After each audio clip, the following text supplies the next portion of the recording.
girl, wine. no, you can't get wine at a dive So bar. what should I order? You want to know my drink? Yes. Vodka soda, 2 limes. No hangover. Vodka soda, 2 limes. What's up, guys? Nikki Novak here in the Young Hollywood studio with comedy ace Laura Prepon. Well, thanks. We're already getting into the poker talk. So you were saying in Vegas. No, I mean, we were talking about, chip tricks and how people play, with their chips on the table.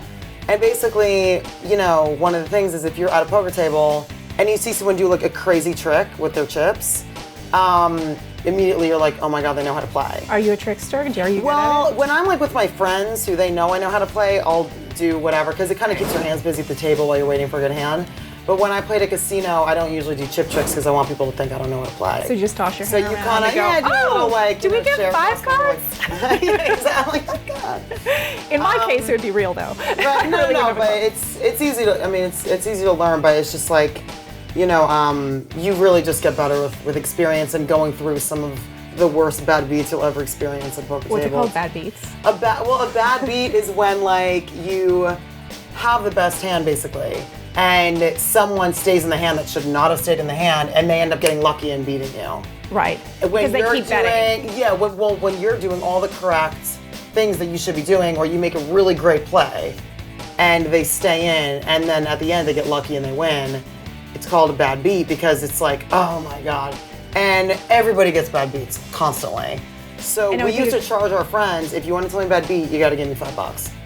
Because everybody has a bad beat story. And they'll come back to the casino and be like, oh, I got the worst bad beat. And you're like, okay, give me the money and then you can tell me. Man, I'm going to have to make some big changes in my life.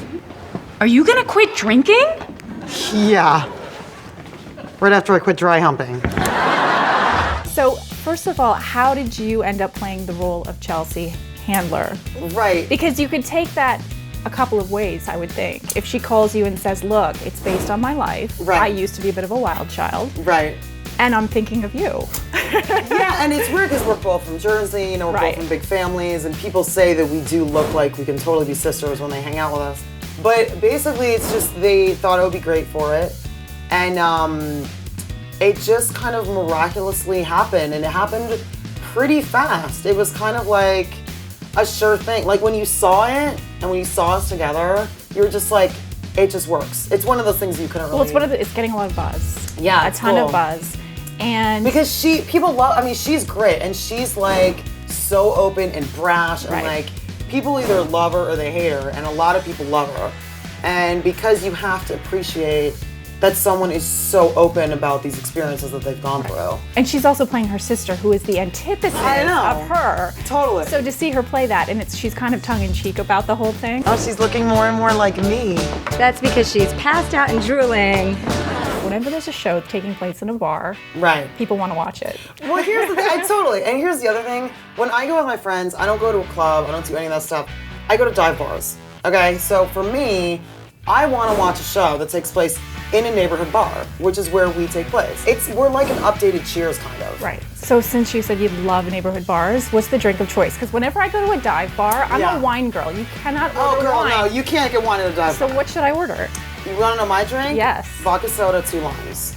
No hangover. Vodka soda, 2 limes.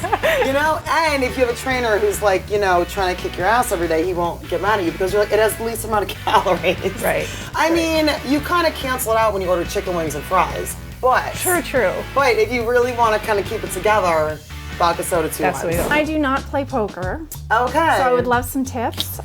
All right, cool. It basically that's a trick right there. Okay, so Now what's a celebrity tell? Yikes. Like if I scratch my ear or like This is something that everybody says, but I kind of psych myself out because they're always like, if someone is, acting strong and like a bully, that means they are weak. And if someone's acting weak, they're acting like the man at the table. I honestly psych myself out of the table because I'm like, does he not see how obvious he's being right now? That you think he's playing the reverse psychology. Right, so then I'll reverse it. psychology myself. And that's why poker's so cool. So should I just be like, yeah, you just sit psych there. him out. Yeah, but the cool thing is they're going to try to take your money because you're a pretty girl, so you use that, right? You got to use that. Basically, you have to put out a bet before you see the first set of cards you can play with. Okay. rule of thumb is if you have a really great hand, you want to bet 3 times the big blind. So I'll just show you my cards. I have a king and a 7. Is that a good hand or no? Okay, that's a pretty terrible hand. I'll explain why. But girl, look, it's way better than mine, which is an 8. I have an 8 deuce. So did I win? I have 8 too. Did I beat you? Technically, unless You're like, unless no. I bad beat you and I end up Fair. getting lucky, you would probably have won my hand.